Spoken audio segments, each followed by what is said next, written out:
Já, okkar Mosó, það lýðræðisverkefni sem bæjarstjórn ákvað að ráðast í og samkvæmt lýðræðisstefnu Mosbæjar.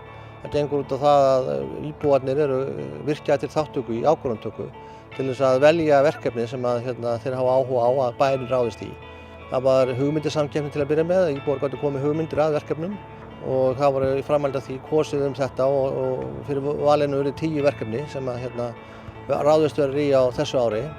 Og við stöndum einmitt við fyrsta verkefni sem var það veruleika, það er að segja strandblakvöllin við Stekkjarflöt. Það er alveg frábært að fá svona völl á svæðið, fyrir utan það að þetta er æðisleg aðstaða og glæsilegt umhverfi hérna.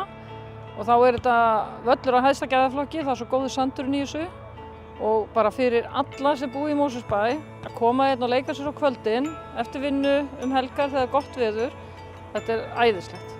Þegar völlurinn var vígður á 17. júní þá var formaður íþrótta- og tómstundunefndar sem vígði völlinn og hann kom inn á það í sinni setningaræðu að hugmyndin á strandflagsvellinum hefði komið frá fyrrverandi handboltamanni hérna í Aftureldingu.